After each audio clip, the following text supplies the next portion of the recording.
is a presentation of the Championship Racing Network. Drivers, start your engines. Pull those belts down tight one more time, warm up those tires, hit your marks, and let's go racing, boys and girls. NASCAR, Indycar, Formula One, Formula E, and NHRA Racing Talk. This is the Championship Racing Network. Now here's your hosts, Steve West and Matt Nicholson, with producer John Myers. The gang is all here early on this Saturday morning. Do me a favor, and this is Auburn and every other football team in the SEC and ESPN and ABC. And CBS for that matter, but they only do the 2:30 game. Mainly ESPN, ABC. Yeah. Can we stop the Auburn kickoff at 11 a.m.? Can we stop college football, period, at 11 a.m.? Probably not. But The as long as Auburn's not at 11 a.m., do a later game. I don't care whether it's the primetime game or the afternoon game. Just no 11 a.m. kicks. The earliest kickoff should be 1 p.m., period. I could see that. Period. 1 p.m. Eastern? Which would make it noon Central? Yeah. Okay. I could live with that. See, that would be our regular time. I'm not awake yet. I know. That's Matt. Welcome to John and Not Awake. Hi, I'm Steve West. That's Matt Nicholson, the aforementioned almost awake John Myers. Yeah, it's early. Yeah. And the reason why, for those of you that don't know, our flagship station that we appear on is an Auburn affiliate. And being the Auburn affiliate that they are, and they have an 11 a.m. Central Time kick and a 3-hour pregame show, they go on at 8. So we go on at 6 as opposed to our normal 7 a.m. Central Time. Catch all that? I know, it's early. Get yourself another cup of coffee, and let's see if we can't get in some racing talk. Let's see if Andy Burcham and the boys are listening. Can we cut the show to 2 hours instead of 3? Cut it to 2. Yeah, when you're doing an 11 a.m. kick, we request a 2-hour pregame. That's good grief. Hey, it was title time in Phoenix last weekend for NASCAR. Last Saturday came down for the Xfinity Series to find out who wins their 2021 title. Came down to a 2-horse race as the laps dropped under 10. Defending champion Austin Cindric battling a driver who's never won in an Xfinity Series competition until now. Daniel Hemrick and Cindric were playing cat and mouse until a caution came out late. That sent the race into overtime. During that 2-lap sprint, Hemrick and Cindric were side by side. Hemrick rattled Cindric's car just enough to claim the win in the title. You and I were kind of going back and forth on that. You said he dinged the door just at the proper amount of time, just at the right time to make sure that he was going to get Cindric not necessarily into the wall, but loose enough to the point where he had to back out, giving Cindric not only the win, his first ever in Xfinity competition, but claiming the Xfinity Series title at the same time. Oh, it was clearly defined as a perfectly timed move. Absolutely. And when you're coming to the line for the win and the championship, if Austin Cindric did not expect a pop in the door, he's blind. I would agree. Asked about it after the race, Hendricks said, quote, "I blacked out. I just knew I had to be the first one to the line. We were not going to be denied." Cindric's second-place finish enough to lock down the owner's title for Team Penske. Both drivers will move on in 2022. Cindric moves up to the Cup Series to drive the number 2. Hendrick is leaving Joe Gibbs Racing. He's going to stay in the Xfinity Series, however. He's going to take over Justin Haley's ride at Cowlick Racing in the Xfinity Series. There's 2 things about Hemrick I'm going to bring to point because I saw that you didn't list it. First thing, he revealed why he left Joe Gibbs Racing. Other than the fact that we know that they're top-heavy? I think this is worse than top-heavy. Okay, go for it. He revealed it in his championship press conference that he only got paid by Toyota and JGR if he finished top 5. So he was basically racing on commission. Yeah, no. Secondly, I think this is let's just say a cool side to it. There is a tie within the car that he won in. Okay. The same car that he won in was the same car that Kyle Busch got his 100th Xfinity Series win in. Good. So I'm pretty sure JGR is retiring that car. I would think so. I would hope so. Hemrick wins. Cindric was second. Harrison Burton finishes third. He's moving to the Cup Series next year. Riley Earp's fourth. Then Justin Haley. John Hunter Nemechek, who was moonlighting, shall we say, getting some Xfinity competition experience under his belt. Brandon Jones, Brett Moffitt, Justin Allgaier, Sheldon Creed filling out the top 10. Final standings, again, Hemrick wins, Cindric second, Noah Gragson third, A.J. Allmendinger just couldn't seem to get a handle on the car, so he finishes fourth on the year. Formula One, we'll get back into this, takes center stage in Mexico City on Sunday first last weekend, and at the beginning, Max Verstappen had a quicker pace than his competitors, most notably Sir Lewis Hamilton. Meanwhile, the other Red Bull car is driven by a Mexican native, Sergio Perez. The team was able to use pit strategy to help him. He pitted on lap 41. They put on hard compound tires, which means that they last longer, but it takes a little bit longer for them to be able to work in. He actually came out 9 seconds behind Hamilton, but by that time that those tires really started to come in, laps winding down, he was eating into Hamilton's hold on second place. Unfortunately, ran out of laps, for him anyway. Verstappen wins. He's almost 17 seconds ahead of Hamilton, who was only a touch more than a second ahead of Perez at the checkered flag. Give it 2 more laps, I bet you Perez is second place. Easy. Pierre Gasly, Charles Leclerc in there as well. 6th through 10th, Carlos Sainz, Sebastian Vettel, Kimi Räikkönen, Fernando Alonso, and Lando Norris. The win for Verstappen extends his lead over Hamilton in the driver's standings. He's now, and I'm not doing the half points for now, 312 to 293. Valtteri Bottas, who finished the race in 15th because of a very early race collision, yikes, finishes the race in 15th. Again, he's in third, 185 points. Sergio Perez is up to 165 points with his third-place finish on the day. Lando Norris is now sitting and holding 150, 138 for Charles Leclerc, 130 for Carlos Sainz. You can see where all these little races here are kind of becoming important with just a few races left. Daniel Ricciardo, 105, 86 for Pierre Gasly, and holding down 10th with 60 points is Fernando Alonso. It seemed to me that there was a just as big as or bigger celebration for Perez finishing podium at his home race than it was for Verstappen winning the race. I would agree wholeheartedly. They were thrilled to have their home country guy doing so well. Yeah, it was crazy. Mercedes continues to lead Constructors' Cup points, but now only by a slim 478 to 477 margin. Ooh. Ferrari has 268, 255 for McLaren. Then you drop down to Alpine, 106, tied, but holding the tiebreaker over AlphaTauri.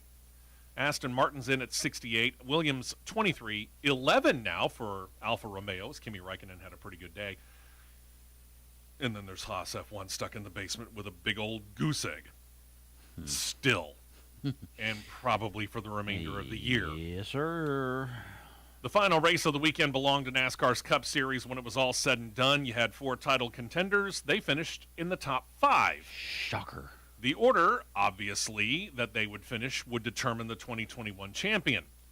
In the end, it turned out to be the driver that both Matt and I predicted it would be, and the driver that turned out to be the one that needed to be beaten all season, and he would not be beaten for the title. Yes, it was Kyle Larson. He benefited from a late race caution as his pit crew got him out first, which was just enough because after doing a little bit of searching, he found the proper lane and was able to stay out front. Claims his 10th win of the year. In the process, claims his very first ever Cup Series title. And remember, this is the guy that at this time last year was sitting at home watching this race on television and wondering if he might ever get a chance at top-level stock car racing ever again. He's only the fourth person in the history of Cup to win a title the year after he was not running full-time. Think about that. Yeah. The driver who was able to close within a half a second but ends up coming up short, John's favorite driver, Martin Truex Jr.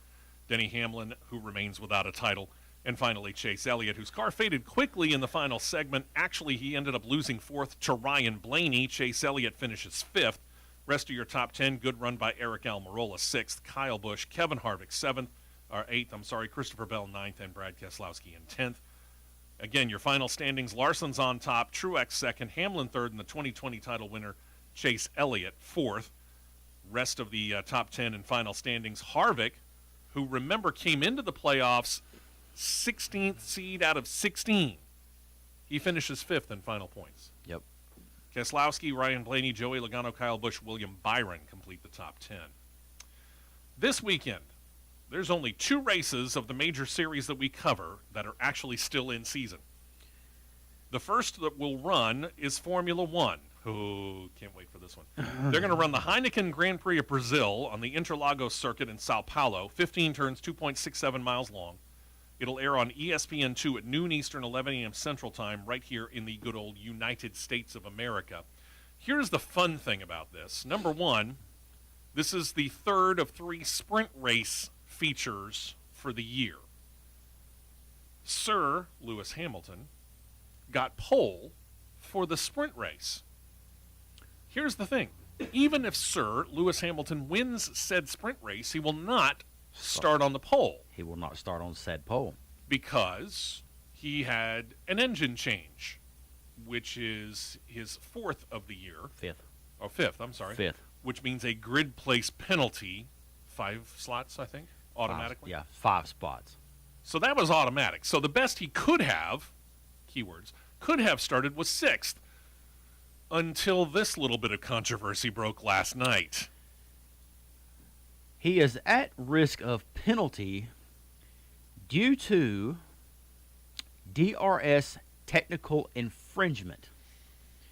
It's Okay. 6:15 in the morning, kids. I'm going to explain what this is. Yeah. Good Yes, luck. I'm not awake yet, but we're going to talk about it. Oh, yeah. This is Because from the F1. Soapbox time. Yeah, this is from the Formula One website on their release. Mm-hmm. All right. Lewis Hamilton could be at risk of further penalty at this weekend's Sao Paulo Grand Prix after his car was referred to the stewards for a technical infringement after qualifying.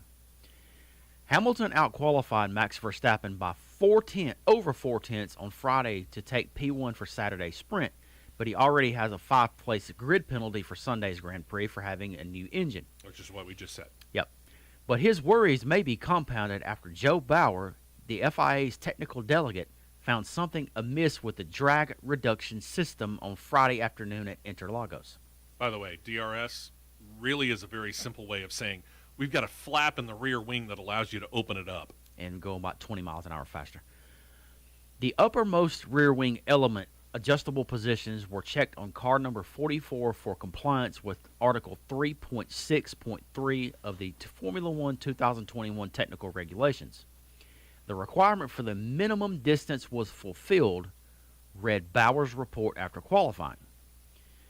But the requirement for the maximum of 85 millimeters,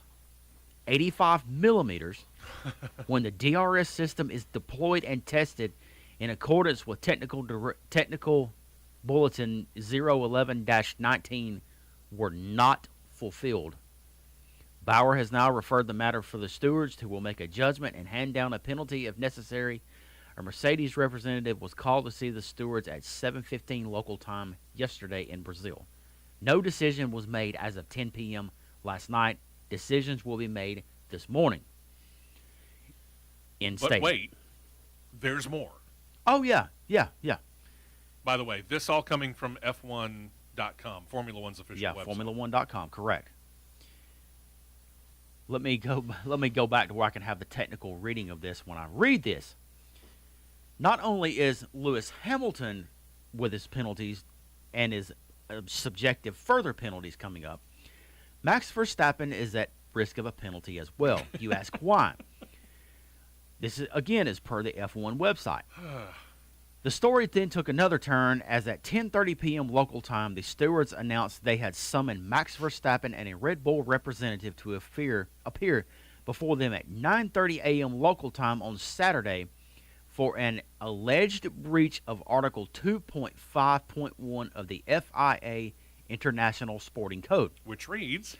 The article states that in parc ferme. Easy for you to say. Yeah, parc ferme. That is a French term. Only the officials assigned may enter. No operation, checking, tuning, or repair is allowed unless authorized by the same official or by the applicable regulations. Verstappen was seen approaching Hamilton's car in parc ferme after qualifying, with a video taken by a fan at the circuit apparently showing him touching the rear wing of the Mercedes, possibly the alleged breach for what he has been summoned. Mom, he's touching me! The definition of park ferme rules. Per FIA. This is straight from them. According to FIA Formula One regulations, there must be sufficiently large and secure areas so as to prevent unauthorized access to the cars while allowing technical checks to take place. Cars must be placed in parc ferme within 3.5 hours of the end of qualifying and until 5 hours before the start of the race formation lap. Essentially, cars in this area must not be touched by anyone without express permission of FIA stewards. Don't make the Formula One stewards turn this car around and take you back home.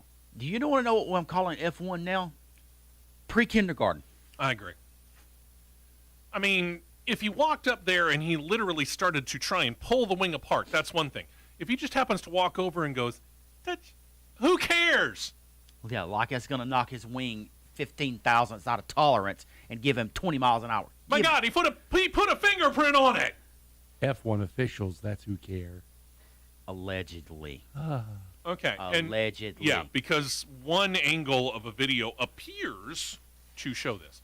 The other part of it is, and I get it, we've got rules that talk about minimums and maximums, right? Mm-hmm. Let's go back to that, because this to me is the bigger one. Oh, that's a real big one. According to the report you just read, yeah, he meets the minimum requirement. Correct? Yeah. He does not exceed the maximum. Right. Who cares? This is the equivalent, Roger Goodell, of trying to figure out the total inflation of a football. We have a minimum, we have a maximum. If a quarterback or a team is using a football that is under the PSI according to your rules, you get penalized.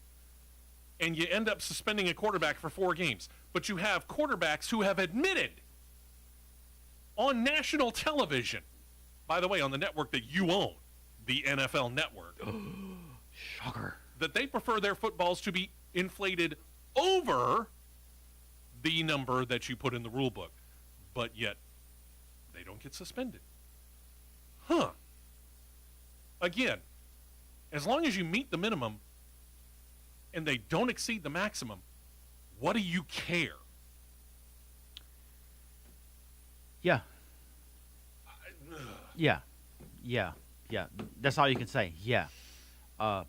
If you don't exceed the maximum, you're not hurting anything. Quite frankly, if you're under the minimum, you're only hurting yourself. What do you care? Exactly. As long as you meet the minimum, you're not hurting yourself, nor are you hurting other competitors. Yeah. I don't want to get overtly technical, Formula One. Yeah, I don't want to have a headache before 8 o'clock, but I already do. Yeah. Again, ESPN 2, noon Eastern, 11 a.m. Central tomorrow, right here in the United States. Then you get the season finale of the National Hot Rod Association, the NHRA. They'll take center stage contesting the finals in the Auto Club NHRA Nationals. It's Auto Club Raceway, Pomona, California. Yeah, they're actually racing in California. Go figure.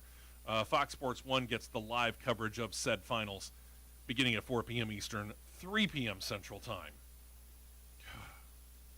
Are you confused yet? Do you need more coffee or caffeine of your choice? Yes. Uh-huh. Tell you what, we'll give you that chance. We'll take this break, grab that next cup of coffee. When we come back, we got a lot of news to get to, and a lot of it in the Cup Series. Stay close. We'll get to it all right after this on CRN. Stay right here for more on the Championship Racing Network.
But wait, there's more.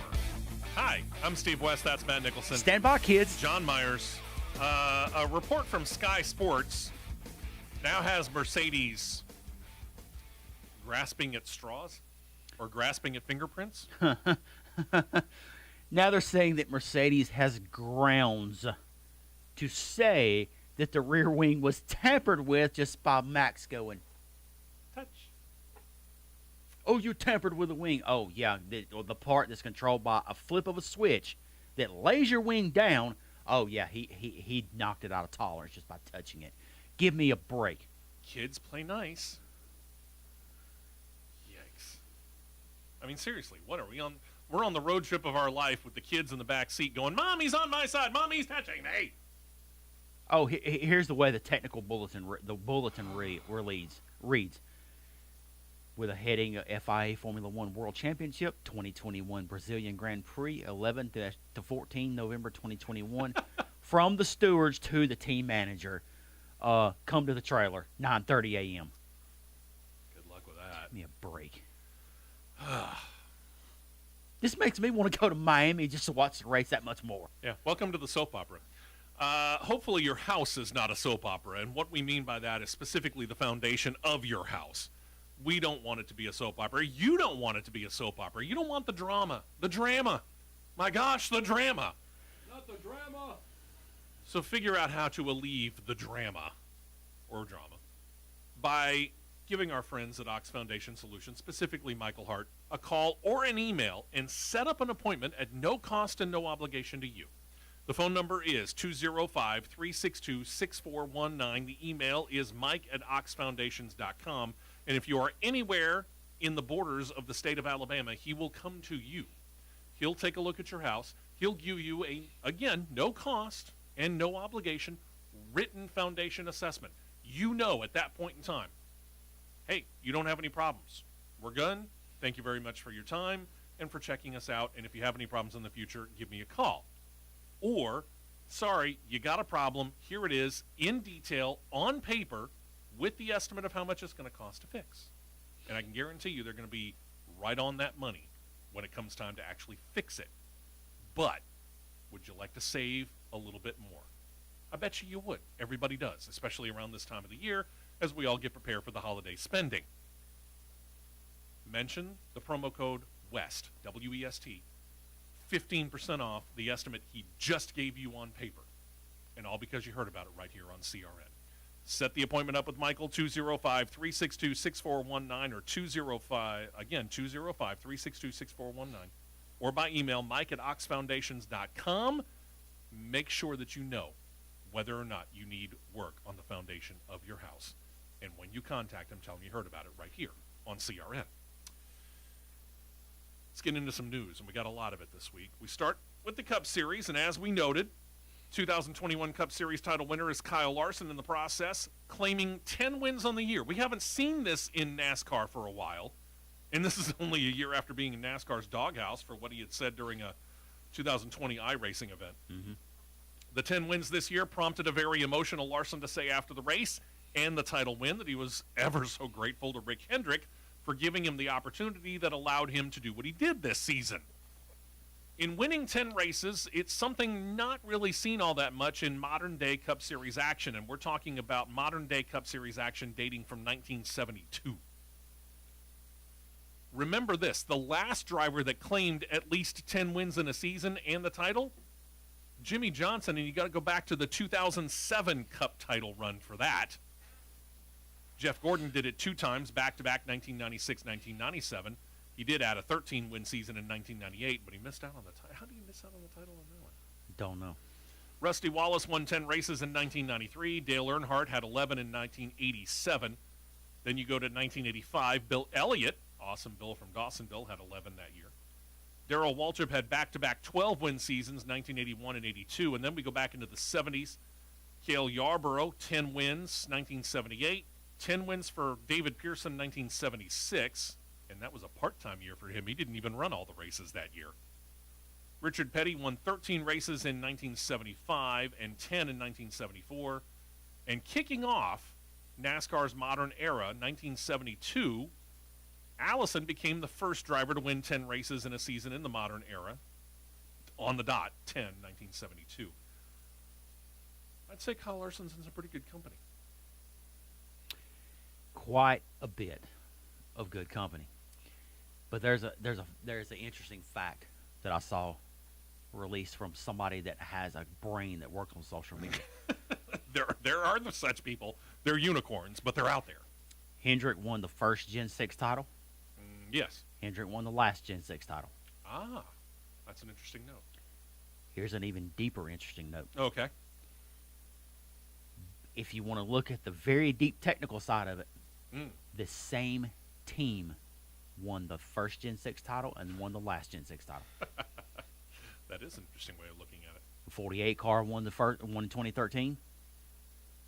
The team that Larson, if you want to look at the deep bare bones of it, Larson was technically driving the 48 car from last year. There you go. Accolades for Larson started coming in quickly. Team owner Rick Hendrick heaped praise on his young driver. He told NBC Sports in Victory Lane that he never felt like bringing Larson on was a risk. We'll get back to that in a second. He said he felt lucky to be able to sign him. Going to Jeff Gordon, who's now an executive with Hendrick Motorsports, said of Larson as a driver, quote, "You give him a good race car and a good team, he does amazing things. We've seen it before." Gordon made sure to credit the pit crew for their work on the pole-sitting car during the race as well to make sure that got Larson out front. Because you got to remember, getting the pole allowed them to get that first pit stall. Boom. That's what it took.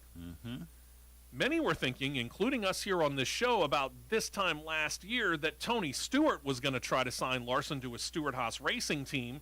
Reports stated that Ford balked at it, which caused that opportunity to go out the window and opened up the door for Rick Hendrick. But it didn't stop Stewart, who's been an admitted fan of Larson pretty much his entire career, to praise him. He posted after the title-winning run on Twitter. Smoke said this, quote, "Congratulations to the best race car driver I've ever seen."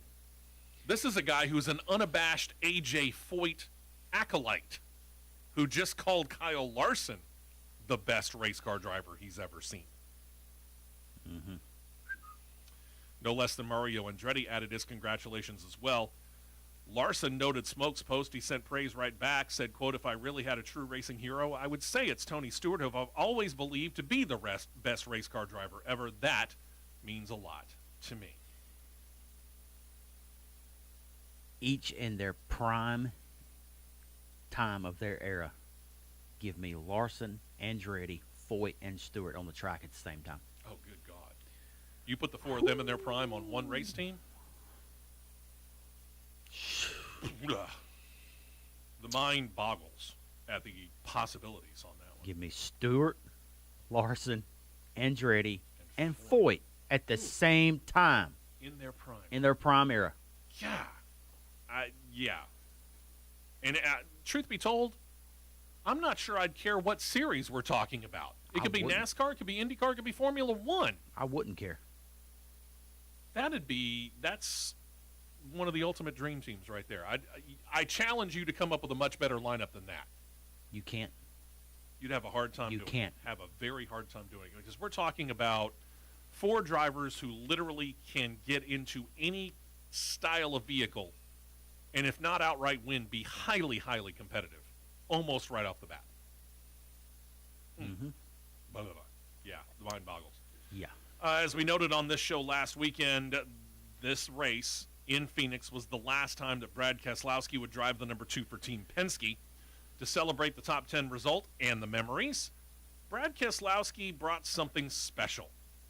Not only did he hoist a beer from longtime sponsor Miller Lite, he actually had 2 coolers full of it that were brought right by the car on pit road for post-race interviews.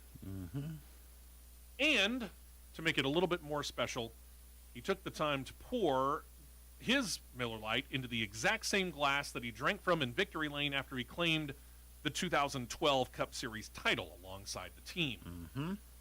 I would just say that they probably had a pretty good time on pit road. They did. Shared in some memories, maybe shed a tear or two. They did. Then there's Martin Truex Jr., again, John's favorite driver. Yay. Martin Truex Jr. knows the thrill himself of winning the Cup. He did so back in 2017. And now to be so close but to not claim the win, what does he think about that? In his post-race interview, Truex was pretty blunt in his assessment of coming up 0.4 of a second short. Quote, "Gosh, second sucks. I hate it." Don't pull any punches, Martin. Quote, "That's racing, as they say. Sometimes you're just not on the right end of things." That's part of the reason why you like Martin Truex Jr., I can tell. Yep. That's I'm not exactly it. I'm not complaining about it because those two won me a national championship. I can He agree with pulls that. no Yeah. punches, Mr. Truex Jr. Yeah, Larson and Truex won me a national championship, so I'm not complaining. We're going to have a trophy to show for it right here on the show at some point in time in the coming weeks. Yeah. And yes, it'll be front and center Oh, pretty it will much the be. entire show. It will be. Denny Hamlin was also disappointed. He was third. Quote, "I have to live with the result because I can't change it." Disappointed, absolutely for sure, but I knew going into today I was going to need the race to go a certain way. If it goes the way that it did last year, it goes green out, we're probably winning, but it didn't. And if you think that you're actually going to get 50-plus laps at Phoenix without a caution flag, I think you're seeing rainbows in places that there aren't. Yeah. A little. Yeah. No, he's seeing unicorns and leprechauns. That's what he's seeing. Right. Then there's Chase Elliott, the 2020 title winner. As we mentioned during the rundown, he came home fifth. He faded in the final 10 or so laps, even after having led 92 of the race's 312 laps, which was second only to Larson. He looked at things with a little bit less emotion. He said this, quote, "You get a caution with 20 laps to go. It's going to be very difficult to run down and pass the guy that jumps out front on the restart. Proud of our team. Felt like our car did a lot of things that we wanted it to do. No major mistakes. We just needed to be a little bit better in those first few restarts and pit road stops there right at the very end." Something I want to touch on real quick. Yeah. Talking about winning that national championship that is now under the CRN banner. Not Yeah, that he's I- tooting his own horn or patting his own back, but he stringed his arm doing it. Yeah, it's kind of sore this morning. I'm going to need some Advil when I get home. By the way, we're going to send you a bill, Advil. Sorry. Anyways, but yeah, I'm gonna go full blown Spud Socks mode when I get that trophy. That's for you, Spud. No, I've had the privilege of going on a few times and joining them on their little podcast they did on a weekly basis over the season, and I played with them in the fantasy league for 2 years. Well, won the championship in pretty convincing fashion with 5 wins on the year, and counting the last race.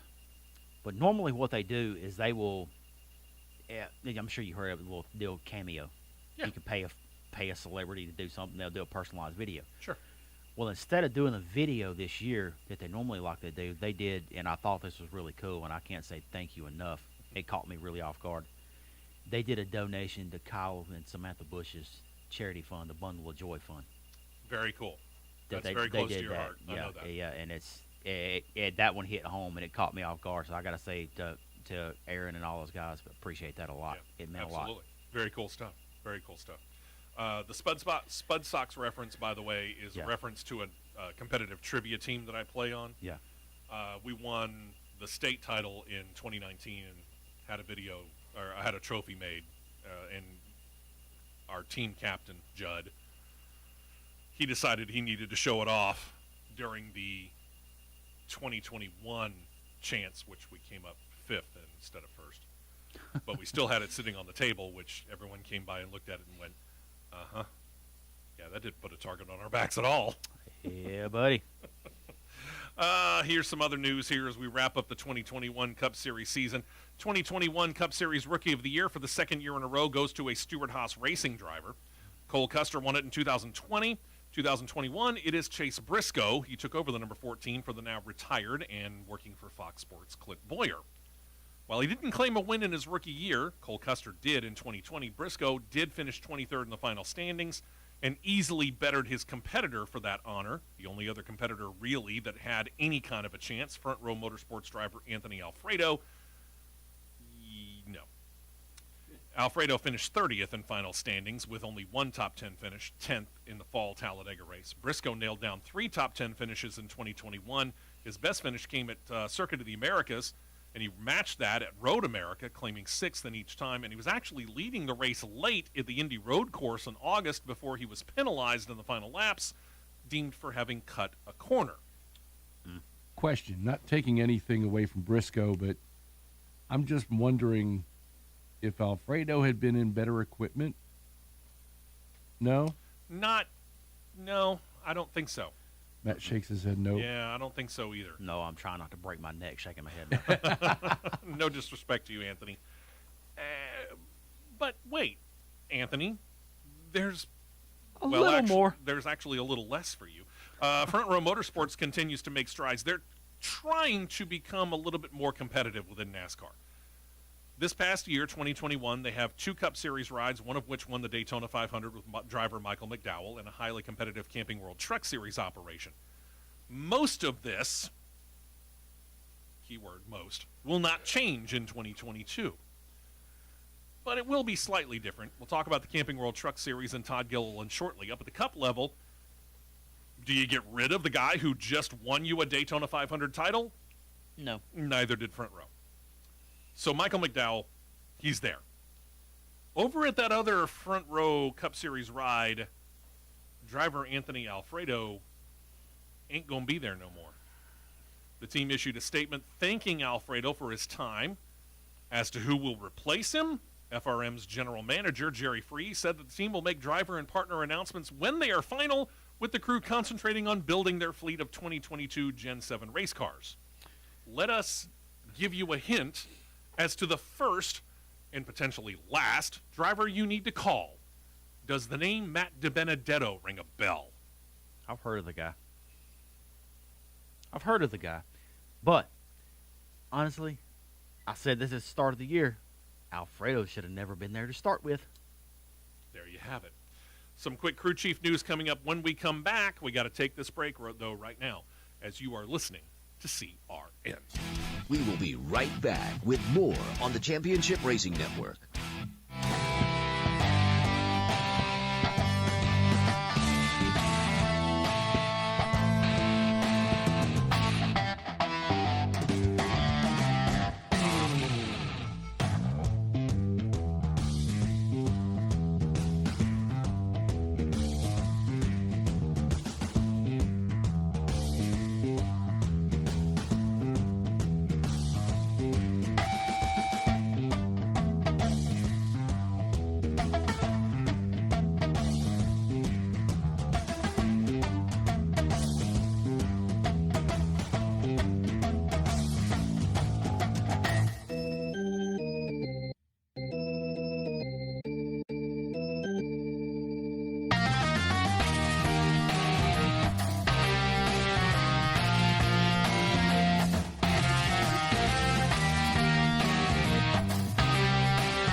Tires and 2 cans of fuel, and we're back to more racing action on the Championship Racing Network.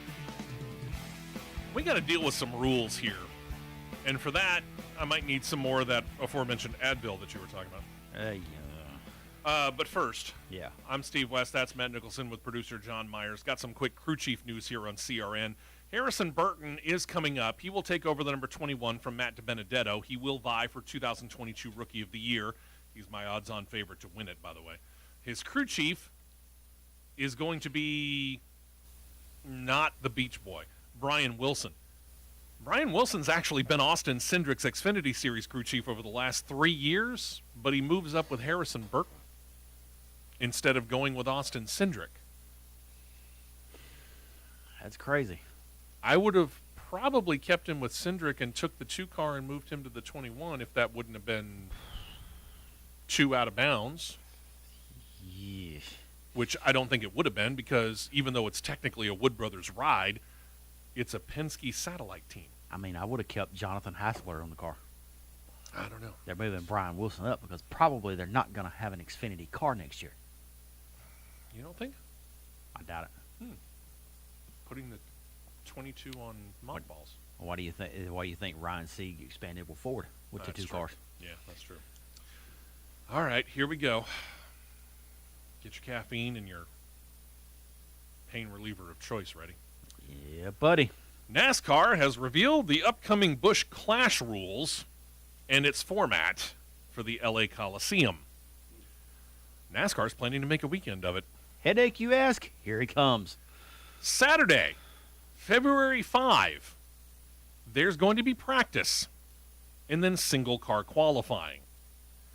Single-car qualifying will determine how they will set up the planned heat races. Yep. 4 25-lap heat races that will feature 10 cars each.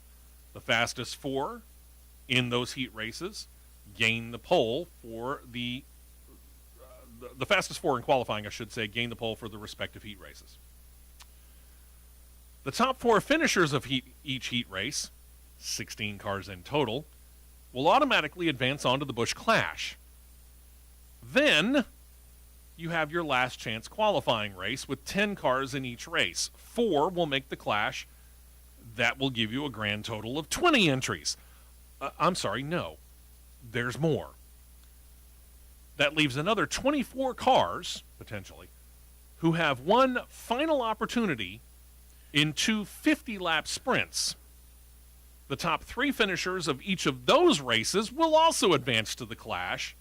And then there's one final spot left open for the driver who finished the highest in 2021 points that did not transfer into the Clash field, finishing their heat or last chance qualifier.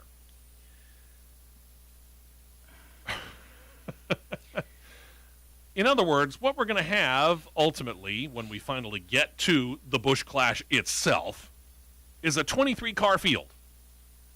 The only driver who's actually locked in under these rules is your 2021 champion, Kyle Larson. Everybody else is up for grabs. I don't have a problem necessarily with that. I don't care if you are the second-place finisher in points, Martin Truex Jr. There's the possibility you may not end up racing because you have to race your way in or qualify your way in. Okay, I get that. But my gosh, how much more complicated can we possibly make this? Oh, wait a minute. I'm sorry. I probably don't want to ask. I don't want to pull on that little string, do I? Oh, boy. I don't think it's so much making it complicated as they are trying to drum up attendees to the races and provide a total weekend experience, as the case may be. And so if you have, 1, 2, 3, 4, 5 races to lead up to one race, you could charge for each race. You could. They probably won't. They probably won't. It's going to be a package deal, but still, Oh, yeah. you get that spectator rush of action. And being the specialty event that it is, remember, this is a non-points event. It's a cash grab. Oh, you could say that again. Oh, It's a cash grab on 2 fronts. It's a cash grab for the drivers. At the LA Coliseum, I can't imagine how much a ticket is for this. Let's just see there, Steve. While he looks that up, let's give you more rules. Voting for the National Motorsports Press Association, of which CRN is a member, Most Popular Driver Award is opened up officially. Fans can go to NASCAR.com/most popular driver, find the page on the NASCAR mobile app, and you can vote there. Votes on Facebook or Twitter also count. Actually, they double in value. Yeah, that's the first bit of rules. Voting opened officially on Tuesday, will be open until December 1st at noon Eastern, 11 a.m. Central Time, with the winner to be announced during the Cup Series award ceremony live on the NBC Sports Network and MRN Radio December the 2nd. There are eligibility rules. To be eligible for the National Motorsports Press Association Most Popular Driver Award, you must have declared for the Cup Series or Xfinity or Camping World Truck Series in points before the 2021 season began, and at the end be inside the top 32 in final points. At least that's a little less complicated.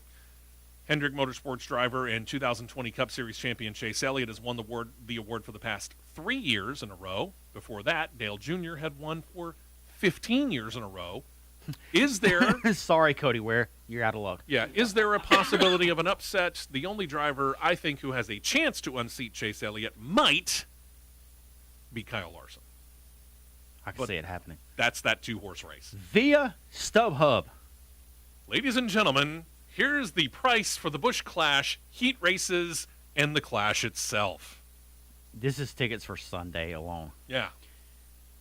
Upper level, section 311, which would be exiting turn 4 of the glorious Los Angeles Coliseum. Reed nosebleed. I was going to say, be sure to take your handkerchiefs. Row 25.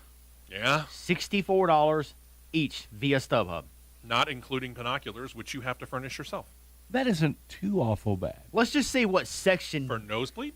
Yeah, for nosebleed. Let's get better seats, shall we? Let's check section... Area B of section 106, which is at the start-finish line. Lower 106B, row 34, $278. How you feeling about that ticket now? Let's see what the backstretch is. Oh, backstretch, same position, 110. Oh. Let's see what 224B is. Oh, 89. Out the CRN credit card, and we'll go Sure. fly first class and sip champagne and The non-existent CRN credit card. Yeah, pretty much. Let's see here. Let's just go ahead and look. Let's see. Let's just say BATL. That's Atlanta. Let's go see LAX. LAX. This is not including rental car or Uber or hotel. No, this is not including that. Okay, round trip. Yeah, round trip. Let's depart on. Let's just depart midday after the show on February. No, let's leave February 4th. Oh, okay, we'll leave on Friday. Let's leave on Friday and come home on. We'll have to come leave home on Monday. Yeah. February. Oh no, come on, get it right, man. Let's go. February 4th, February 7th. Okay, one passenger. I did put the destination city in Delta. Thank you. Let's see. One passenger. It is Atlanta after all. Atlanta to Los Angeles International. Which you would be able to hear John Mayer scream from the end of the runway because he would hate the airport. Wow. Basic check-in not offered. You only got main cabin. Guys, we're looking at $637 for one seat round trip on a plane. That's not bad. So $1,900 to get the three of us out there, and minimum $65 each for the tickets. So that's $195 there. That's cross country on an A321. I've done it. I'm sitting a 2 wide. With rental car, hotel, food. Yeah, that's a $2,500 trip minimum for the three of us. That's not bad. You're paying. Sure. All right. Before the race last weekend in Phoenix, NASCAR President Steve Phelps did something that we're used to. Presidents, governors, they give State of the Union, State of the State addresses, State of the Series address from NASCAR President Steve Phelps. He actually says he's quite happy with the direction that the sport is going. He says this, quote, "Frankly, we are a stronger sport today than we were pre-pandemic. I would argue with anyone who would say otherwise." I think of a few people who might argue with you, but okay. Let's see where you go with it. He goes on, he mentions the Gen 7 racer. He says this is a very important piece in helping NASCAR get to where it wants to go.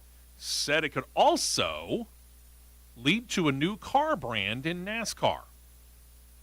The return of Dodge. Come on. Phelps has said that talks do continue on that front. He added this, quote, "Our three existing OEMs, original equipment manufacturers, Reed, Chevy, Ford, Toyota, are happy about that. Our race teams are happy about that. We're happy about it. It's been widely rumored that Dodge is one of those or closest. I won't confirm or deny that." It's the non-denial denial. Thing is, Phelps actually notes that he wants more than one car maker to come in. Okay. We've talked about this many times. Honda's got their fingers in a whole lot of stuff. I'm not going to guarantee that Honda's the make that's going to come in, though. I mean, yeah, they're pulling out of Formula One. Agree. But I'm not certain that Honda's the one that's going to come in. I'm still looking squarely at Nissan. I don't know why, but I'm still looking squarely at Nissan as the more likely to come into NASCAR. I can't think of a European make at this point in time, other than the potential of Volkswagen. But they would be the only one, and I think that that's a very, very long shot. If it's another car maker, they're coming from Japan. I would agree with that. Because you're coming in full force. If you're coming into NASCAR, you might as well go ahead and go into all three top series, which means you're going to need a pickup truck. Nissan's got a full-size pickup truck in the Titan. They're ready to go. Mm-hmm. Honda's got the Ridgeline, which is technically a mid-size, but you can slap it on there onto a truck. You know, I'm not worried about that. Those two are the leaders in the clubhouse. I tend to lean towards Nissan. So this is supposing that Dodge doesn't go in. You're talking. Oh, even if Dodge does come in. You're I'm saying if we get more than one new one. Other. Yeah. Okay. I'm thinking Dodge is probably the favorite total. But between Honda and Nissan, I'm leaning Nissan over Honda. Yeah, because Nissan has really got more of an established truck brand. Yeah, I would agree with that. All right. Then he goes to talk about scheduling as we continue on with our State of the Series address. Steve Phelps noted several new tracks for the Cup Series and NASCAR overall in 2021, which was the biggest shakeup seen in NASCAR as far as scheduling in about, 50 years. Phelps gave the credit to Ben Kennedy. Quote, Ben Kennedy and the team put together the most aggressive schedule we've had in 50 years. I think it worked. Attendance was fantastic at all the venues. The racing was good at all the new venues. You agree with that?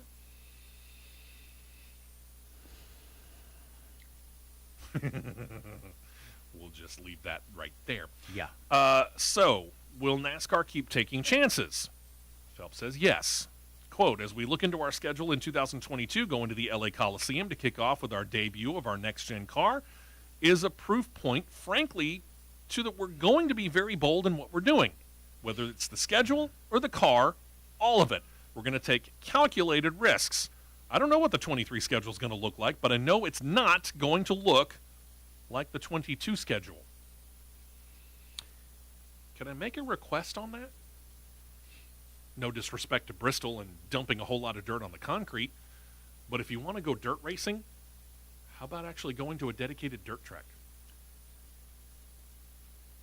Plug in the city of New Weston, Ohio to your GPS, Ben. There's a really good facility, better known as Eldora Speedway. Yeah. It works really well for a dirt race for the NASCAR series. Look at your Camping World Truck Series that ran there for more than 5 years. Or you could go a little bit further west of there and see what Ray Evernham and Tony Stewart did at Knoxville Raceway in Iowa. Ding.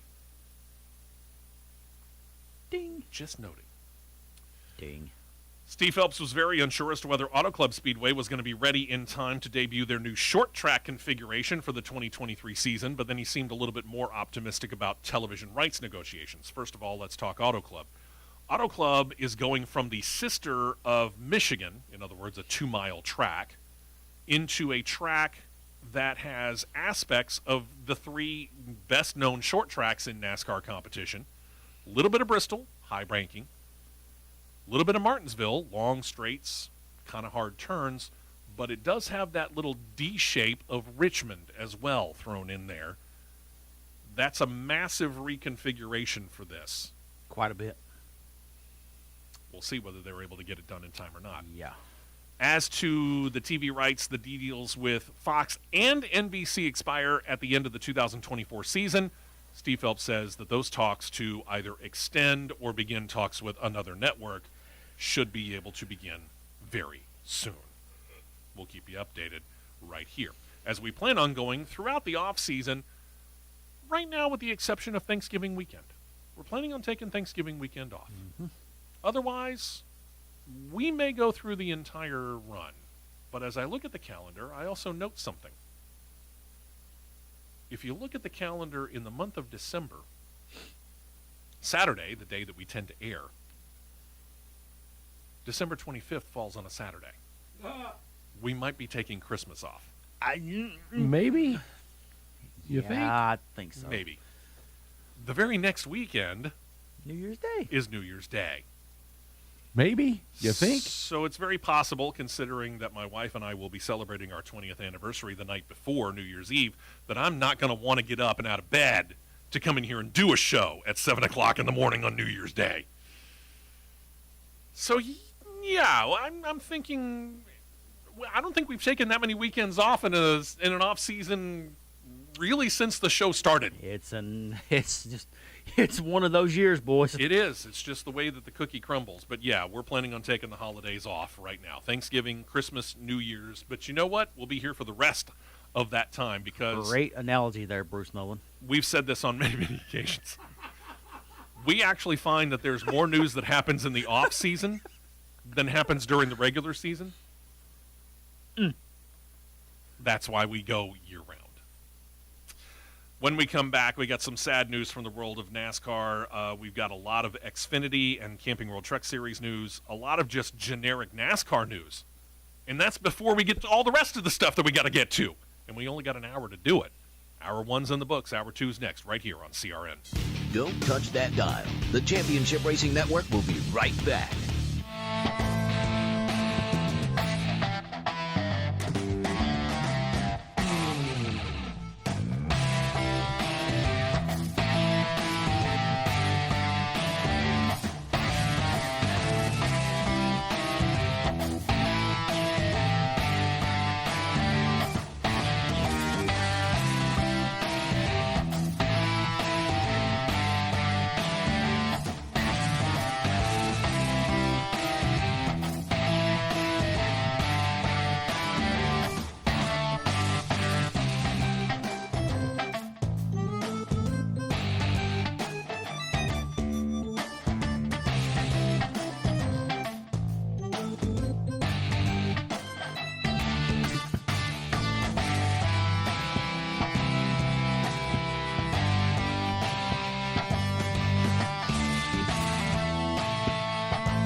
Two tires only, and back out to the track for more action on the Championship Racing Network. Unfortunately, we have to begin hour number 2 here of CRN with some sad news out of NASCAR. The passing of a guy who you may not remember, truth be told. A gentleman by the name of Delma Cowart. He was a very colorful independent owner driver, best known for his low-budget operation and multiple attempts to qualify for the Daytona 500. He would make that attempt 16 times in a 17-year career. He actually made 4 of those races. Best finish of 25th. His best Cup finish overall did also come at Daytona in the 1982 Firecracker 400, where he finished 17th. In his entire 17-year career, he only qualified for 21 races, most of them at Daytona or Talladega. Yep. Cowart was born in Savannah, Georgia in 1941. He's likely better known for this catchphrase. John, you'll like this one. He told the Associated Press in an interview one time, quote, "Somebody asked me about my career once. He added, quote, "I told him I never won a race, but I never lost a party." He's also known for running a car with the number 0, which he said meant nothing. Quote, "It's neither negative nor positive." Colorful guy. No word on a cause of death. Del McCowart passed away Wednesday. He was 80 years old. Rest in peace. Absolutely. Our thoughts and prayers to all his friends and family. The old Masters Economy Inn Ford Thunderbird with a white wheels and a green goose egg on the side. Yep. Big old number 0. Yep. To the Xfinity Series, where Dave Ellens has been Noah Gragson's crew chief since he joined Junior Motorsports back in 2019, but Ellens isn't continuing in that role in 2022. Ellens is moving up to the Cup Series to take a job there, according to Gragson. Jayski.com followed up on it, says that multiple sources claim that it was going to be the crew chief for Eric Jones at Richard Petty Motorsports. It was official this week. Gragson added he does not know who his crew chief will be in 2022. My question is this, and no, this is no disrespect to Noah Gragson or Junior Motorsports. To me, this is actually a feather in the cap to Dave Ellens. What does this do, though? I mean, this is a pretty accomplished guy who has built up a really good relationship, and there are pundits out there who are saying this is a much bigger loss than most people think for Junior Motorsports. Do you see the wrench? It flew right into the machine. Oh yeah, it's a big loss. Yeah. Because he's won a couple of championships for him in the same car. Yeah. With Chase Elliott, Tyler Reddick, back-to-back years, as a matter of fact. He's outside of Jason Burdett, he's been the most consistent crew chief Junior Motorsports has. In other words, this is a fantastic move for Richard Petty Motorsports. And with everybody getting the new car next year, Dave Ellens is coming in on an even keel slate. That's true. So, hey, stop me if you've heard this one before. Jeffrey Earnhardt's looking for a ride. In Facebook post he put up Tuesday morning, Earnhardt announced he would not be back with JD Motorsports in 2022 driving their number 0 Camaro. Earnhardt finished 2022 26th in final standings, failing to even qualify for 3 races this past year. He's been with JD Motorsports full-time the past 2 years, with a part-time schedule in 2019 that actually started off with Joe Gibbs Racing but fell apart halfway into that season. Then there's Sam Hunt Racing, otherwise known as the other SHR. They're adding to their organization once again. They're bringing on former Junior Motorsports number 7 lead race engineer Alan Hart to become the crew chief and technical director. He'd been with Junior Motorsports since 2016. Before that, he worked as an engineer with both Team Penske and Turner Motorsports. He's filled in as a crew chief this past season, but for the 39-year-old Michigan native, it's actually his first full-time crew chief gig. So that's now 2 people, pretty significant people, leaving Junior Motorsports. Off of their 2 lead cars. It's going to be a transition year in some ways, I think, for Junior Motorsports. But considering that Hendrick Motorsports has a fairly significant interest in the team, I don't expect they're going to be hurting for long. And a pretty deep pipeline, if you ask me. Yeah. Then there's the Alpha Prime Racing team, formerly now Tommy Joe Martin's Racing. Alpha Prime has announced another driver for 2022. They're bringing in a veteran driver, Ryan Ellis, from multiple races in 2022, but he will not be full-time. Ellis has been a hired hand for many teams. 9 different truck teams, 12 Xfinity teams, and even 4 Cup Series teams have had him drive for them over the 9 seasons he's run and some 88 starts. He's bringing along some longtime sponsors like Keen Parts and CorvetteParts.net for his schedule. His schedule has not been finalized. I'm thinking mostly road courses. That's Andy Lally. Ah, that's true, too. I forgot about Let's that. say they got Andy Lally, Raja Carruth, Cesar Baccarella, Tommy Joe Martins. Who else are they going to add? You might not want to pick at that. Yeah, I might not want to. Unless it's you. Have you been called? Not yet, but considering the statutes and rules for people jumping up series is virtually irrelevant now, Yeah. I could probably have a shot. Yeah, sure. Why not? Give him a call. He's available. Another driver slated to get a new crew chief in 2022, as we go to the Truck Series, is 3-time Truck Series title winner. Is the title winner Ben Rhodes. I was about to say Matt Crafton. No, that's wrong. Yeah, Junior Joyner, foreshadowing there. Sorry. Yeah. That is Matt Crafton. Ben Rhodes has been paired with Junior Joyner for a decade. Vince Welch of Fox Sports reported last Friday's telecast Joyner wasn't coming back to the team in 2022. It was something he confirmed quickly. Quote, "Yeah, I'm done. It's time to be a dad."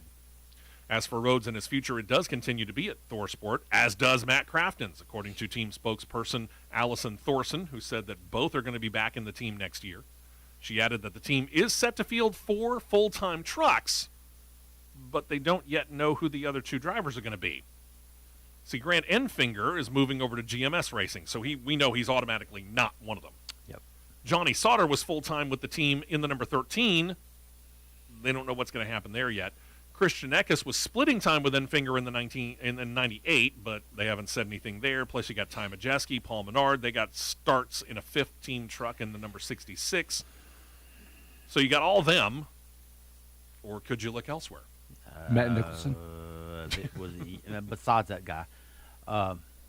If it was me and I'm pulling the trigger at ThorSport, Allie Thorson. Apparently, because Duke and Rhonda probably say, "Here, Allie, you got it." Yeah.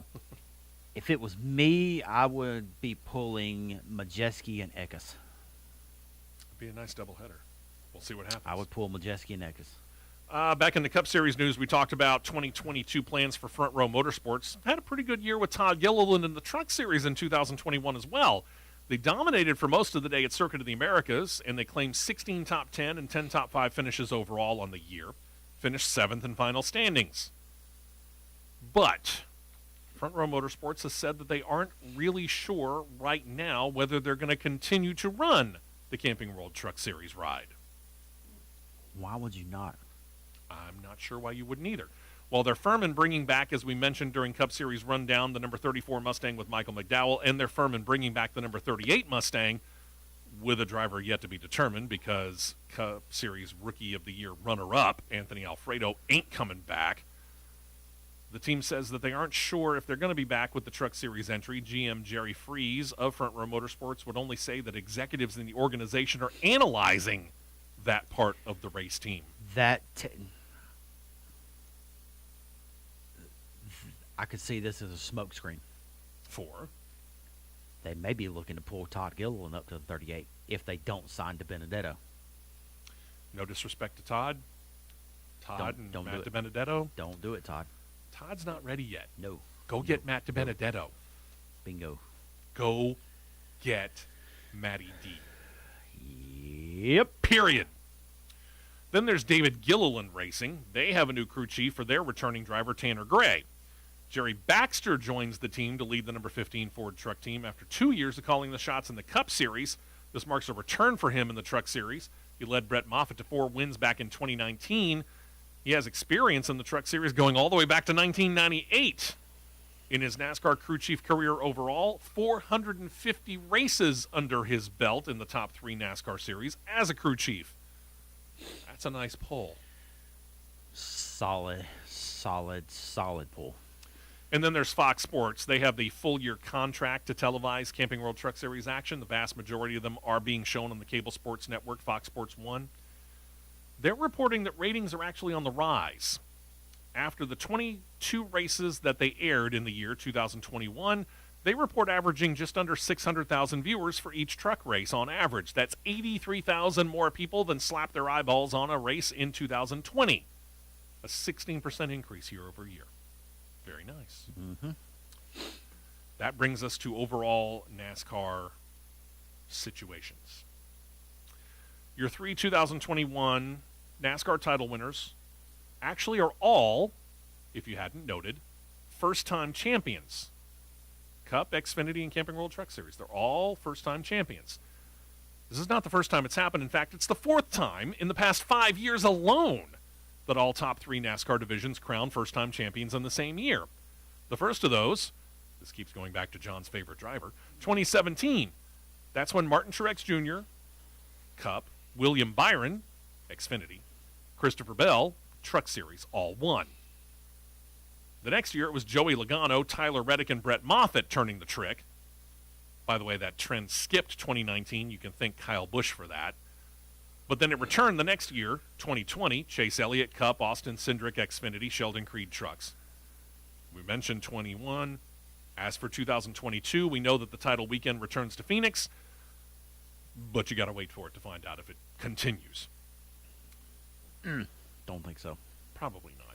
Yeah. Word came down on Monday. Speedway Motorsports Incorporated has come to an agreement with Dover Motorsports to buy the company and their 2 tracks. From the This Came Out of Nowhere department. No kidding. Dover International Speedway and Nashville Superspeedway are the 2 tracks we're talking about. Dover held their first race in 1969, and since 1971 has hosted at least 1 NASCAR race each and every year. Actually 2 each and every year up until 2021. The other track is Nashville Superspeedway. That's that 1.3-mile-long tri-oval, which is in, actually, Lebanon, Tennessee. Mm-hmm. That opened up in 2001, but then it shuttered unexpectedly in 2011. It would be used in private tests by NASCAR teams until NASCAR banned private tests in 2015. There had been an agreement to sell the track twice. 3 times. Anyway, first one, 2014, but that deal fell through. Another sale for a portion of the property was completed in 2016. The track reopened earlier on this year as Dover Motorsports Incorporated took one of the Dover races and moved it to Nashville. Turned out to be a major ticket sales success. So the price tag for SMI's purchase, $3.61 per share of the company, or a grand total of about $131.5 million. Should the deal be finalized, which pretty much is all but a given, SMI would then own 10 NASCAR tracks. Dover and Nashville would join Atlanta, Bristol, Charlotte, Kentucky, Las Vegas, New Hampshire, Sonoma, and Texas. Come on. Hit the right button. Talked about the National Motorsports Press Association's Most Popular Driver Award. Again, voting is now officially open. NASCAR.com/Most Popular Driver, or check out the page on the NASCAR mobile app. If you happen to go and do it via Facebook or Twitter officially, those votes actually count double. Voting will be open until till December the 1st at noon Eastern, 11 a.m. Central Time. Back to that $3.61 per share of the company. Yeah. That equates out to a total amount of shares of 36,426,592.79. Which is at least 50.1% of the total, so that SMI has controlling interest. Yeah, but back onto that, I hate to say it for our Northeastern brethren. Yes. You see the writing on the wall? I've got a feeling Dover's on the Green Mile. I've got a feeling. Well, I mean, Kentucky kind of disappeared this past year. I got a feeling Dover's on the Green Mile. Yeah, because there's this other little track on the south side of Nashville called the Fairgrounds that's getting really hot steam. That SMI has a lot of interest in. Mm-hmm. Yeah, buddy. We'll find out. There you go. Then there's the upcoming NASCAR Hall of Fame induction ceremonies coming up in Charlotte, North Carolina. The final inductee has been announced. It is the late Bob Jenkins. I'm surprised, quite frankly, he didn't get it while he was alive. He should have. Jenkins will be posthumously honored with the annual Squire Hall Award for NASCAR Media Excellence. He'll be honored in the induction ceremonies on January the 21st. Jenkins now becomes the 10th person honored with the award, named after the legendary NASCAR broadcasters Ken Squire and Barney Hall. As you can tell, they don't hand the award out every year. And then there's this bit of news. Remember DC Solar? I've heard of them.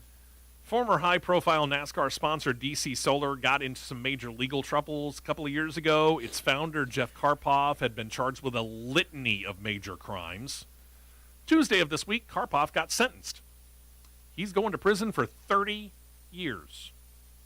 Karpoff entered guilty pleas to conspiracy to commit wire fraud and to money laundering, and in addition to the prison sentence, he has to reimburse his victims. Prosecutors in the trial called this the biggest fraud scheme ever to come into the Eastern California legal district. Noted that Karpoff, the family, forfeited some $120 million in assets, cash, property, and other items. The first time that Karpoff entered NASCAR was with Chip Ganassi Racing back in 2015. From there, he expanded out into other motorsports series and became a primary sponsor for Chip Ganassi Racing in the Cup Series as well. He actually went to victory lane in 3 2018 races with the aforementioned and now 2021 title winner, Kyle Larson, and also Ross Chastain.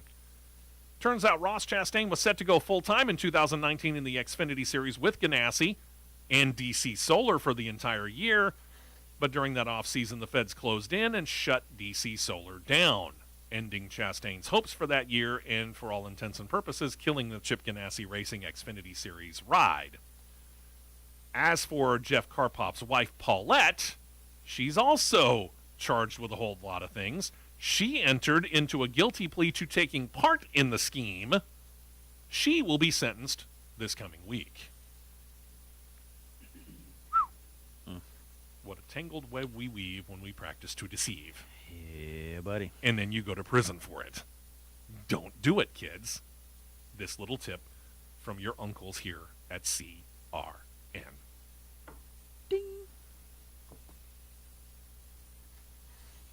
Oh, did you want to go to break, Steve? Bye. Stay right here for more on the Championship Racing Network.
Fuel only. Go, go, go. We're back to the Championship Racing Network. Yeah, we are. Let's just say this, if you could hear the break conversations. I'm not going to be flying Air Canada anytime soon. Let's just say if you could hear the in-break conversations, we'd be fined by the FCC. Yeah, there's some... Multiple times. Yeah. Oh, boy. Yes, not for the kids, ladies and gentlemen. Oh, boy.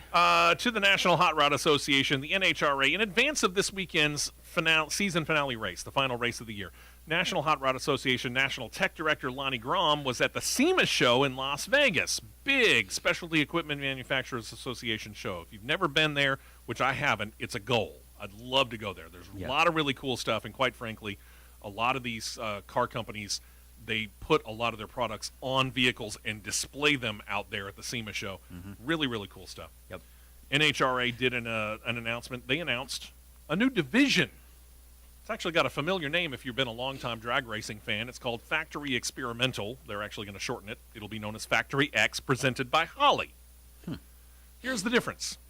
The first time around, Factory X allowed car companies to really try some very odd things.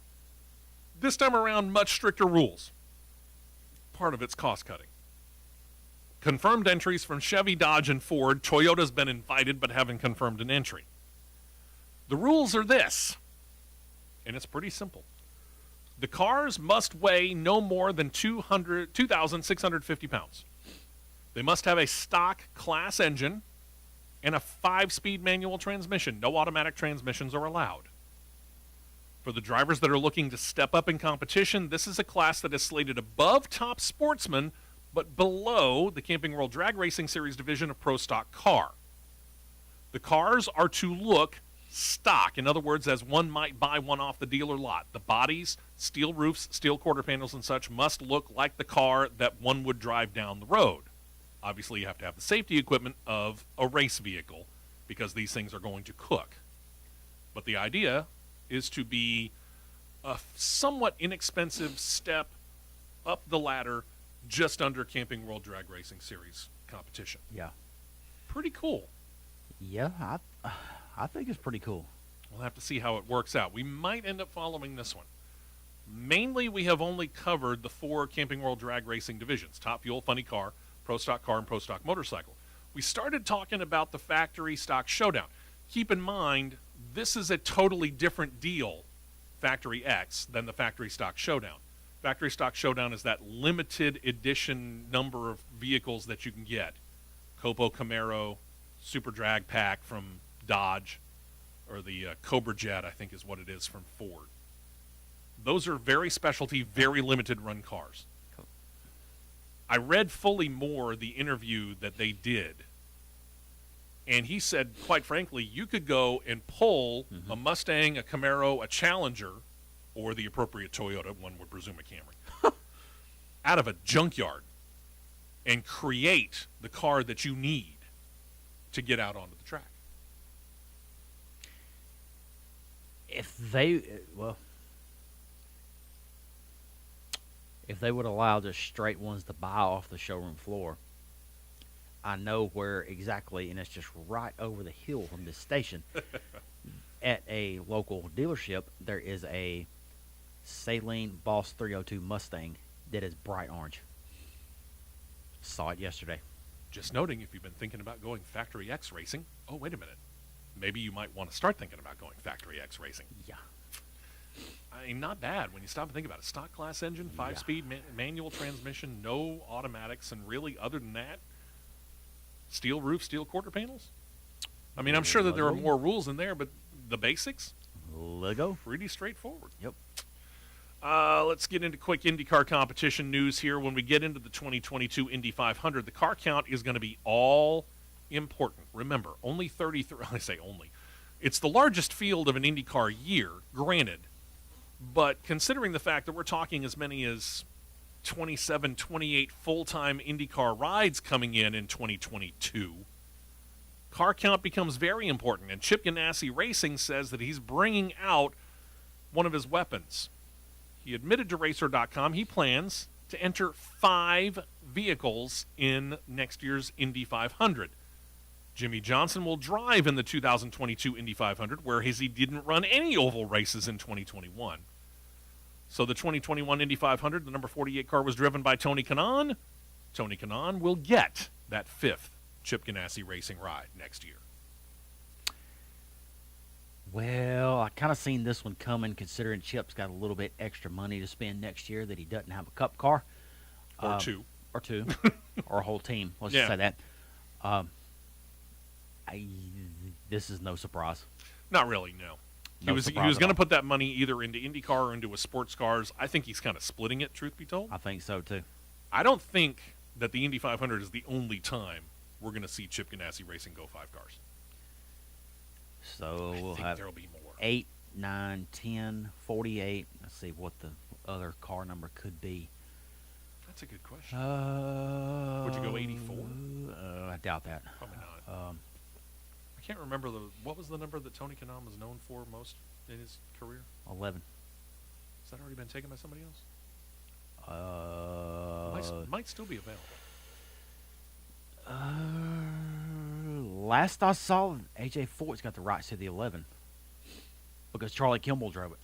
Might still be available. Not going to guarantee it.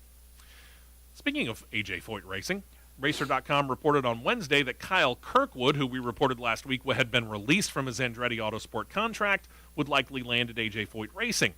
The site reported Kirkwood would take over the number 14 from Sebastian Bourdais, who claimed 2 top 5 and 4 top 10 finishes in that car in 2021. The reason why it's available is Bourdais left the team, and for the most part IndyCar, is moving over to the IMSA WeatherTech Sports Car Racing Series to drive for the aforementioned Chip Ganassi Racing, and maybe get some starts in IndyCar too. So the youth movement is on at Foyt. Dalton Kellett, a rookie in 2020, continues with the team in 2022, driving the number 41.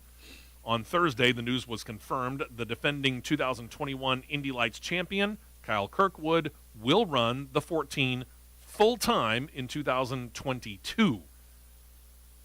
Here's the thing, and I don't mean any disrespect to Devlin DeFrancesco, who Andretti Autosport announced last week was going to get a full-time ride next year. If you look at Kyle Kirkwood's resume, I mentioned he's the 2021 Indy Lights champion. Yeah. There are 3 rungs on the ladder to the Indy Lights series. Yep. And I can't remember all 3 of them. One's like Pro Mazda, and then there's USF 2000, I think. USF 2000. Kyle Kirkwood went from the lowest rung in 2019, where he won the title that year, Yep. to the second rung in 2020, where he won the title, Yep. to Indy Lights in 2021, where he won the title. But yet Andretti Autosport said, we're going to go with this other guy for our IndyCar ride next year. Why?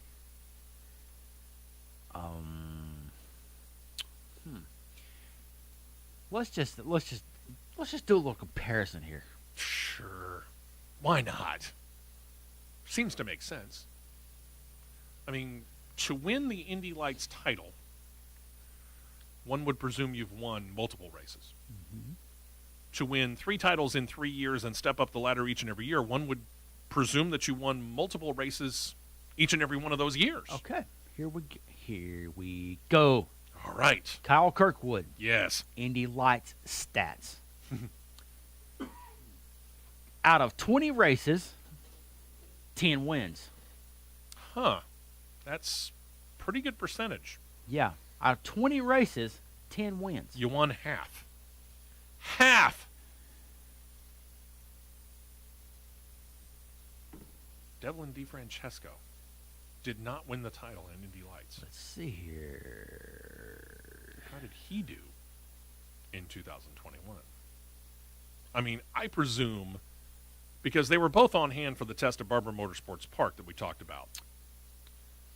And from all the stats that I've read, we were not given exact times, but from everything that I've read, there was really not that much difference as far as speed or time, lap time, between DeFrancesco and Kirkwood. So, I'm congratulations to Devlin DeFrancesco. I'm just not sure I understand why it is that Andretti Autosport decided to let Kyle Kirkwood go his own way. 2021. Let's just back up. Indy Pro 2000, which is the USF 2000, basically. Okay. Between 2020 and 2021,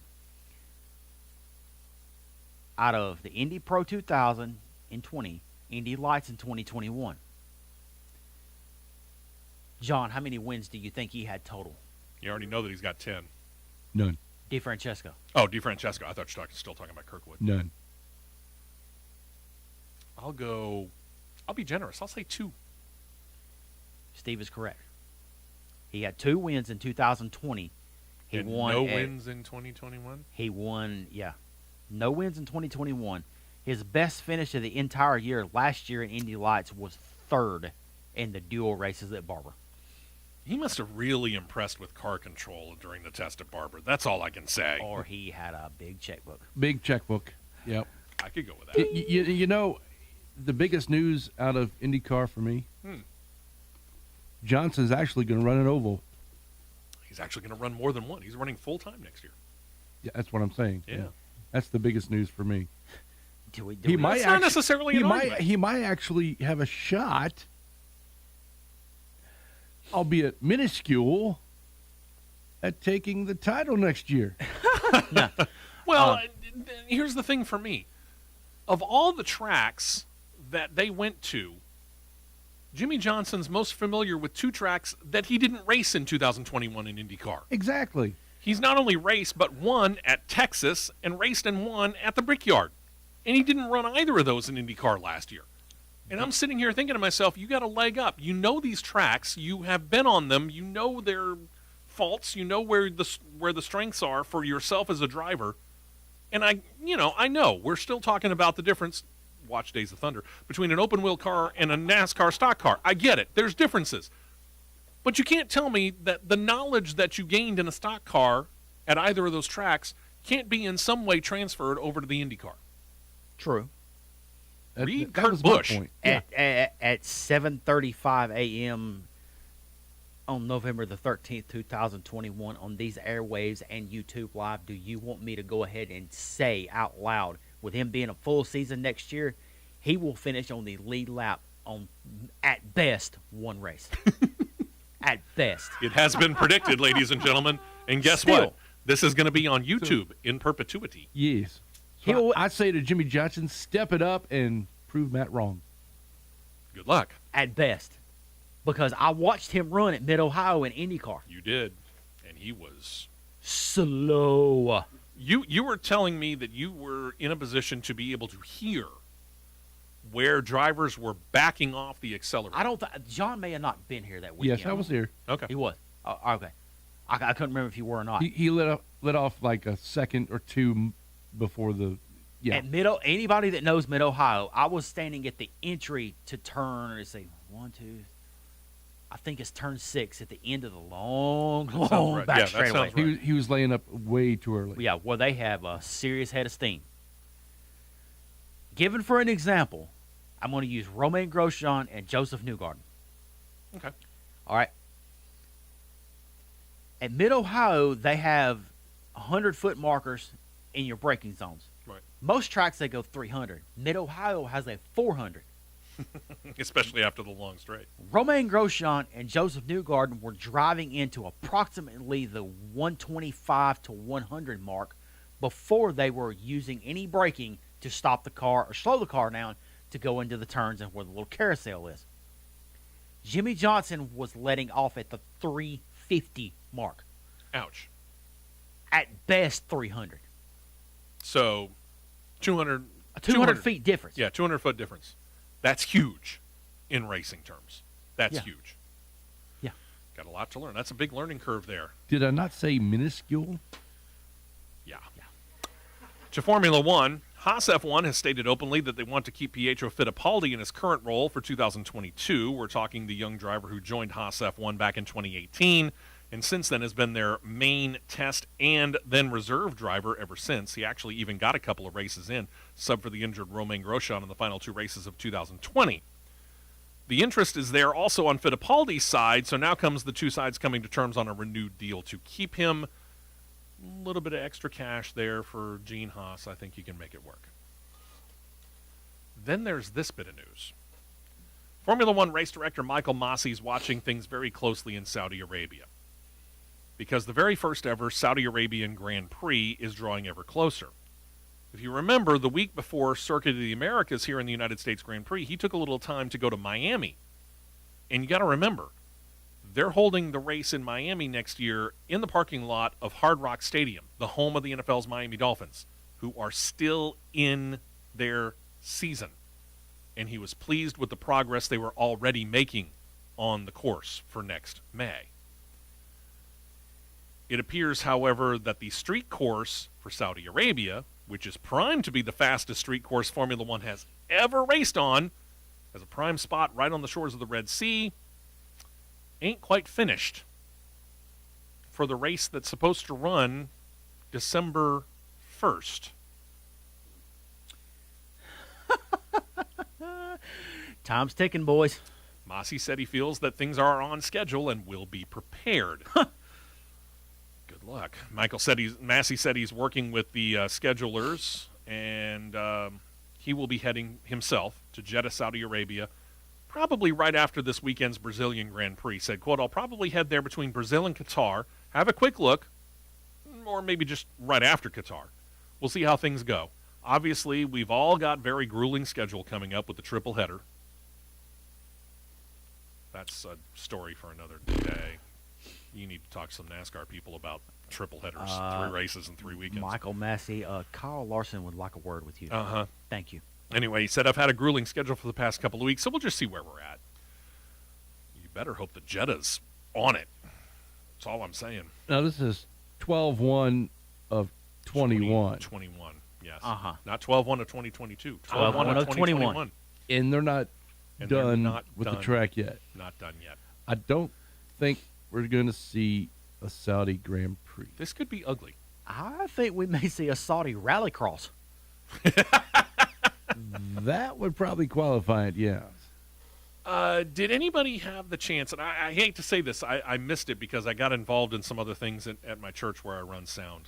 So I missed the pre-race for the U.S. Grand Prix that Sky Sports did and ABC carried. I saw it. Martin Brundle got ticked. He did. Martin Brundle, by the way, is one of the lead announcers for Sky Sports, and he does this thing called a pit walk.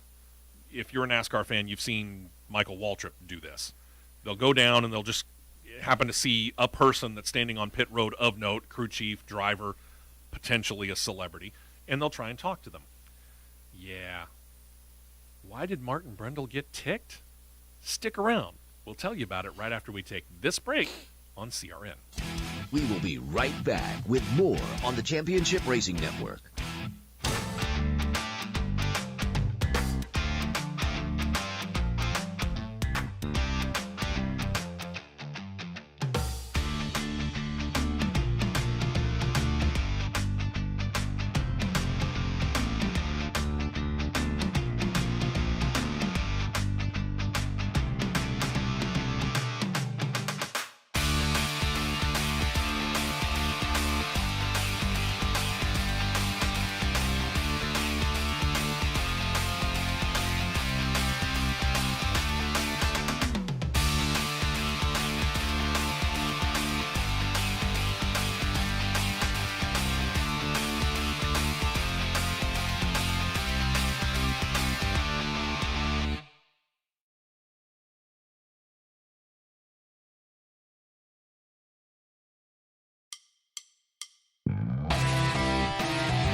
Four tires and 2 cans of fuel, and we're back to more racing action on the Championship Racing Network.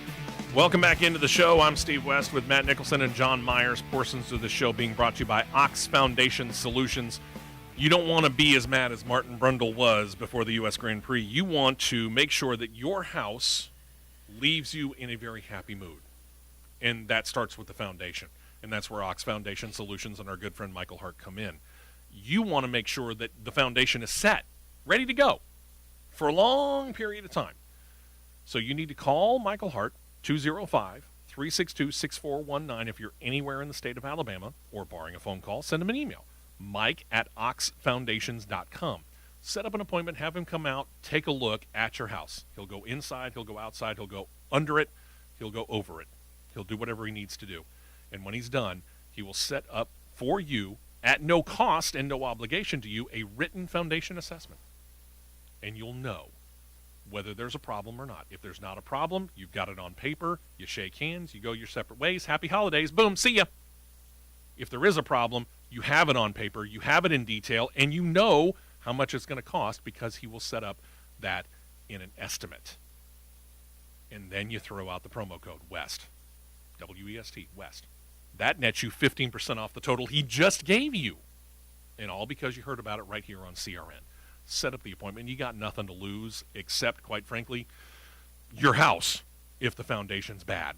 205-362-6419 or mike@oxfoundations.com. Don't forget the promo code WEST. Net you 15% off if anything's wrong with the house. We hope that there's not, but if there is, Ox Foundation is the people that you want to get it fixed.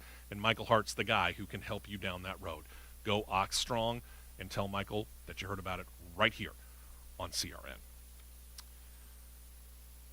Before we get to Martin Brundle, apparently things are beginning to happen. Oh, they are happening. With the Lewis Hamilton, Max Verstappen soap opera. Yeah, I found this. It's from the SkySports.com F1 live blog that's going on at Interlagos right now. For those of you, by the way, that don't know, there's a question about Max Verstappen's DRS system, and somebody claims to have a video that shows Max Verstappen touching Lewis Hamilton's rear wing. Hamilton's, yeah. All right, there's 5 little short sections I'm going to read from starting at 6:42. And this is straight off of F1.com. Straight off of SkySports.com. SkySports.com, okay. The F1 live blog. All right, Sky Sports used Craig Slater at 6:42. Put a whole series of cars were checked yesterday, including Hamilton's Mercedes teammate Valtteri Bottas, but only Hamilton's car was found to be non-compliant. Okay. Significantly, the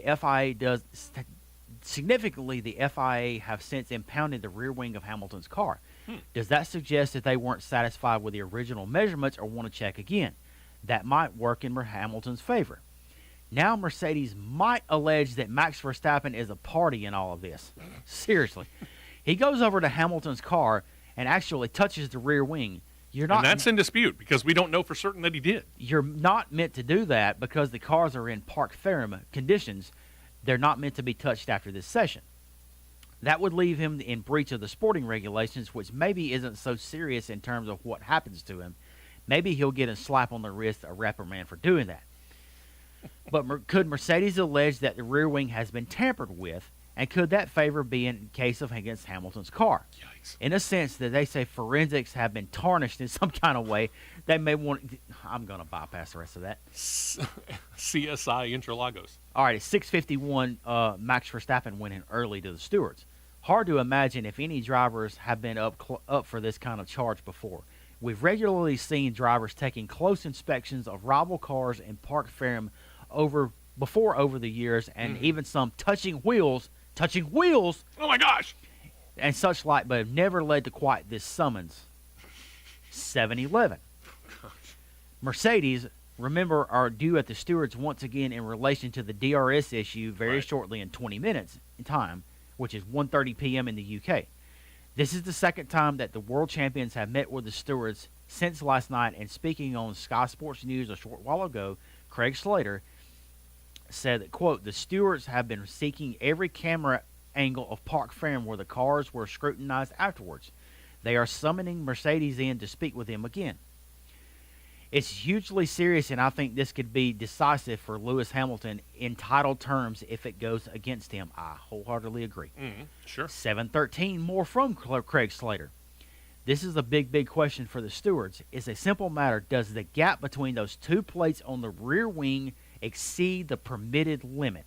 It's a very cut and dry thing because the responsibility of Mercedes is to make sure that the gap was no more than 85. Okay, I see where this is coming in at. Okay.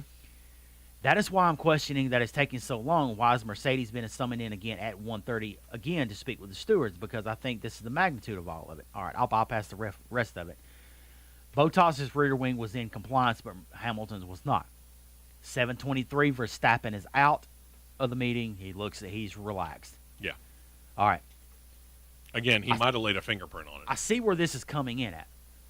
There's an 85 millimeter gap in between where the DRS flap comes up versus the side plates of the rear wing. Gotcha. It met minimum tolerances, but did not meet the maximum tolerances. Tells me that there's a wider gap in between the wings and the DRS plate, allowing more air to slip through, creating a slipstream, therefore making the car faster. Yep. Time will tell. I doubt we'll find out before the end of the show. I doubt it too.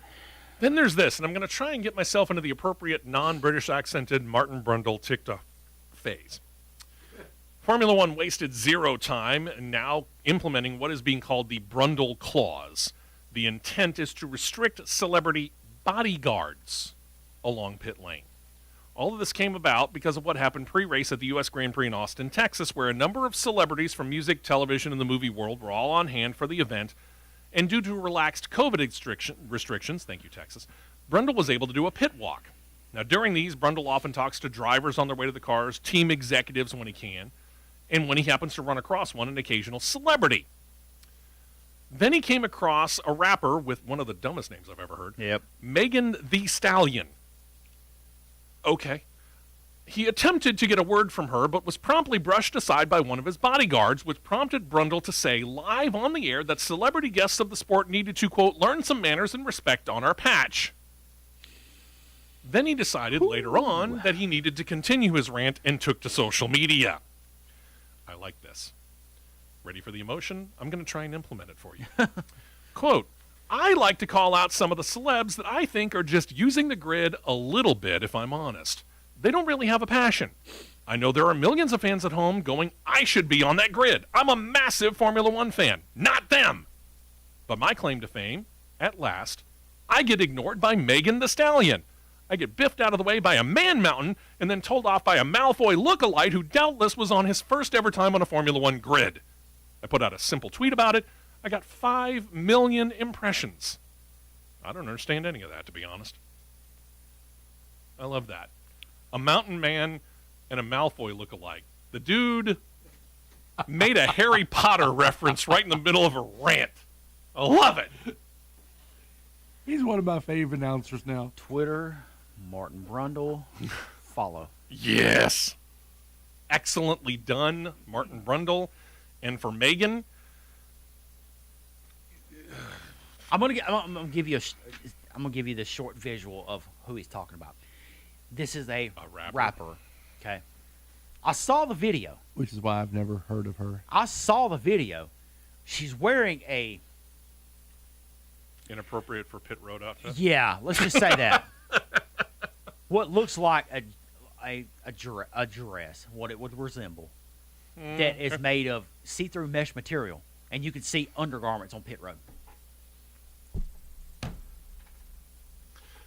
I have seen this woman one time, and this is only because of the job that John and I have in our real lives, where we make our money, where we have to put commercials in for TV stations. And she's got, and it might be Hardee's, Carl's Jr. Or Popeyes. I don't know. Oh, is that who that is? Something. The hottie sauce, that's her. Yeah, that's why I boycotted that restaurant chain. Well, I don't do hot sauce anyway, so I don't care. I'm not talking about the hot sauce, but okay. I understand.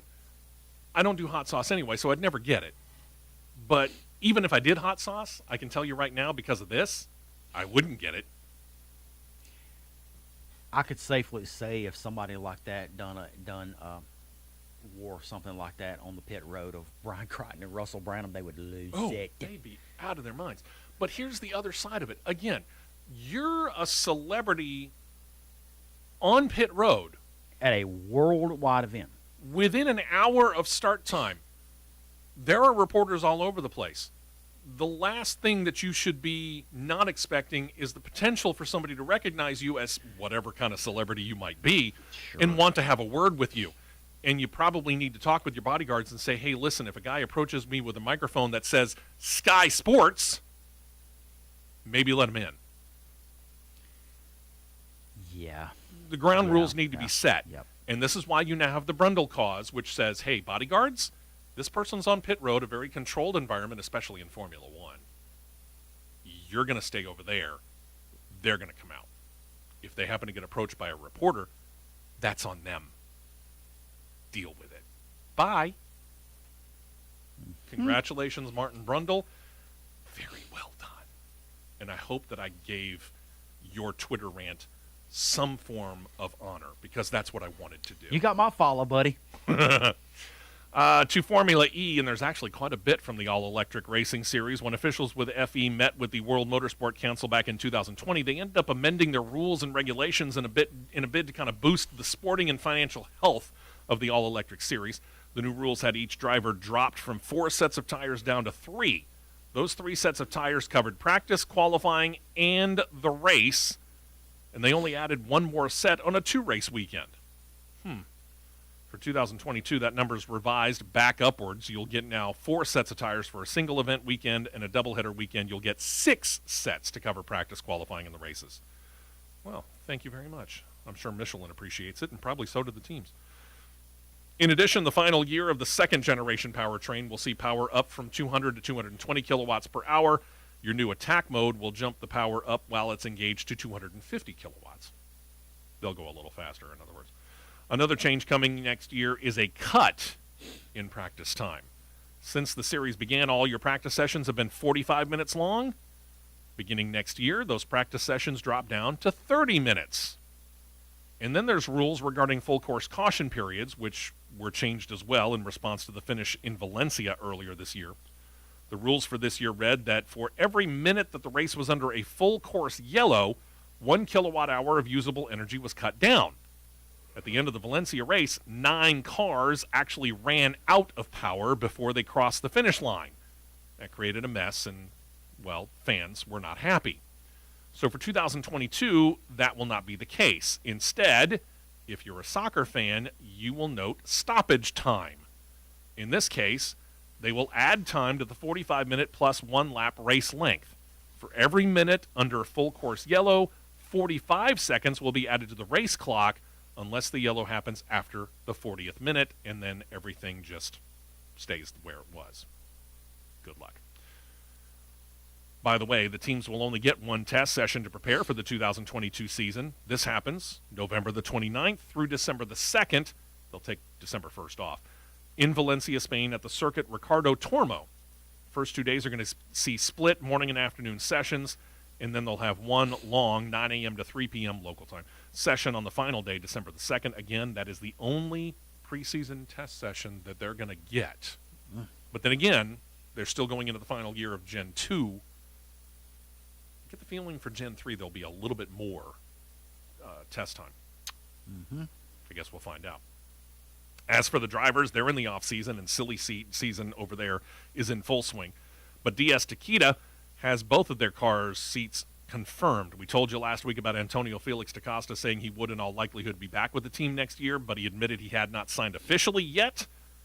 When he does, which we think is all but certainty, he'll be joined, this is going to be a fairly potent doubleheader, by Jean-Eric Vergne. Vergne's been with the team since they joined the field for the 2016-2017 season, and he's led them to back-to-back titles in his second and third years with them. Jean-Eric Vergne and Antonio Felix da Costa. Should be a very, very tough team come next year. I guess we'll find out if it actually happens on track. And then there's another city that's tossing its hat into the ring to host Formula E. And usually you think of very large cities. Have you ever heard of the city of Bournemouth, England? I have not. And most people probably haven't. It's a city that lies along the southern coast of the island nation of England in the county of Dorset. It has been seeing a major economic decline over the past couple of decades, and city officials are hoping to jump tourism by creating a week-long festival with a Formula E race at its center. They say would also include music and cultural events. What they want to do is try and create a seaside course that race promoters want to make into a British Monaco. They're pushing for a 3-year contract with Formula E that would have the series first visit them in 2023. That would run a clockwise-oriented street course between the race and the festival as a whole. Business leaders feel that it could create a minimum of 250 and potentially as many as 3,000 jobs in the area and begin to spark a rejuvenation economically in the entire area. Good luck. I hope it works for you. Hope so. Formula E has not commented, and I doubt seriously they will anytime soon. Yeah. Again, try and find Bournemouth on a map. It's not that easy. No. I did. It took me a little bit. Plus, you got to get it spelled right. It's a whole British thing. They put vowels in there that really don't need to be there. No. Read the way they pronounce aluminum. Aluminum. Aluminium. Huh? No. Anyway, that's it for us for this weekend anyway. Auburn's set to kick off here at 11 a.m., which means 8 a.m. is pregame, which means right after we get done here at the Championship Racing Network. We'll be back next weekend. He'll be on the road. We may or may not have him. It depends on the phone system. We'll try. We're going to try it. Either way, we'll be back here next weekend right here on the Championship Racing Network. May your college football team do well. We'll talk to you next weekend.